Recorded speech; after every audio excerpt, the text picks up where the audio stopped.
And let's now talk about the Mideast turmoil with Fouad Ajami, senior fellow at the Hoover Institution at Stanford. He's joining us from New York.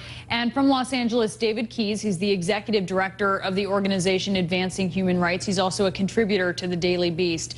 So as we watch this chaos unfold on screen, David, looking specifically at Egypt, is there anything that the U.S. can do to exert influence on the situation?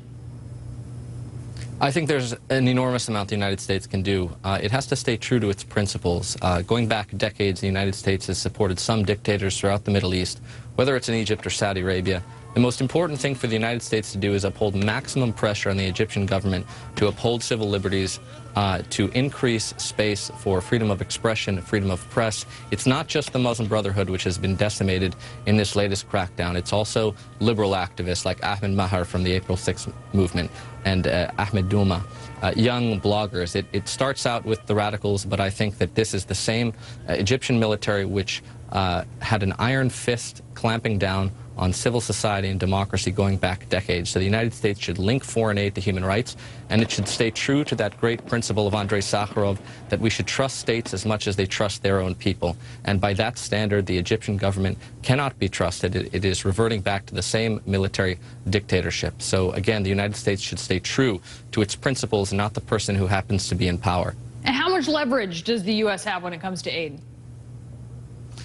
I think it has a lot of leverage, not just in its aid, but also rhetorically and morally. I think a lot of people in the Middle East look to the United States for leadership. I've spent the last many years working with democratic dissidents in the Middle East, and many people are disappointed. They look at historical appeasement of Bashar al-Assad. They look at upholding this theocratic gender apartheid tyranny in Saudi Arabia. They look at $50 billion of aid sent to Hosni Mubarak, and they are pleading with America to take a greater role when it comes to upholding human rights in the Middle East. When we stay true to our own fundamental principles, that is when the United States has the most power in the Middle East. There's a lot more that can be done. And I think a lot of people are being proven wrong. Going back years, people said of Assad he was a reformer.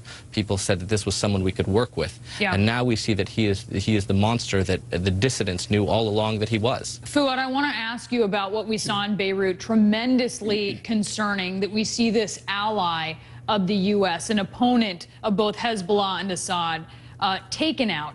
How concerned are you that violence is spreading across the Middle East? Well, I think for Beirut and for the Lebanese, you have almost the horrific prospect of the return to the past.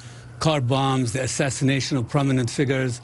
And the truth is, any opponent of Syria in Lebanon, any major figure in Lebanese politics who opposes Syria is endangered.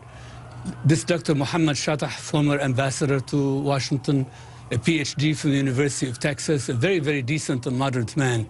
Targeting him means that the Syrians are back in business, killing people in Lebanon, and the Syrians feel emboldened. They've been spared. Bashar al-Assad has been spared.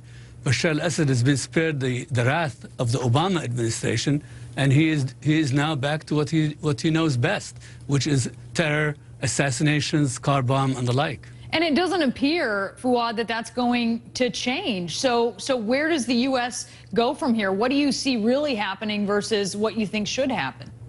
Well, Brianna, I think the U.S. has, in a way, for better or worse, we have to be honest about this, has taken time out from the Middle East. I think there is a kind of almost an admission on the part of the Obama administration that the troubles of the region are very huge. And the troubles of the region are huge because of the abdication of American policy towards Syria. It all begins and ends to a considerable extent in the Fertile Crescent. It all begins and ends with Bashar al-Assad. We spared Bashar al-Assad. American power spared him, and now he's on a rampage. What do you think about that, David? I mean, obviously the foreign policy concentration of the Obama administration has been to turn away from the Middle East to Asia, but at every turn, you have the Middle East trying to grab that attention back. What does the U.S. need to do? I think what Fouad said is spot on.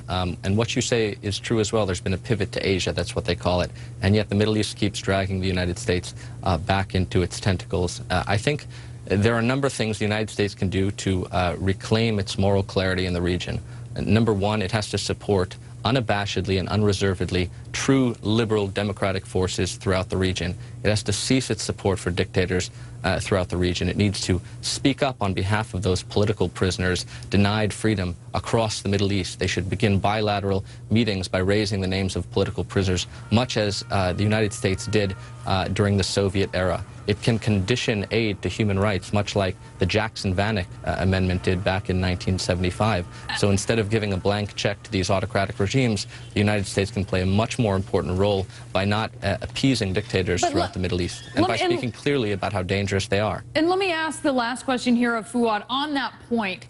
Fuad, is there really a way, how does the U.S. sort of find these liberal proponents of democracy? I mean, this has obviously been something that's very difficult for the U.S. government and its allies.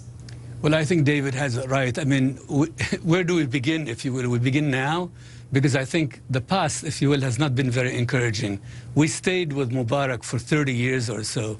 We have tended to be comfortable, and I think we have to be honest about this, with authoritarian regime. And again, as David said in reference to Bashar al-Assad, this is the man that our Secretary of State and our diplomats told us that this man was a reformer. We have to really begin to know the region as it is. And we have to turn to the Egyptians in particular, because we haven't really said enough about them. We have to return to the Egyptian regime now and make it very, very clear that the banning of the Muslim Brotherhood is no solution, because the dream of an Egypt without beards or veils is illusory. Fuad Ajami, David Keyes, thanks to both of you for being with us in the Situation Room. Thank you. Thanks for having me. Now ahead, the star of the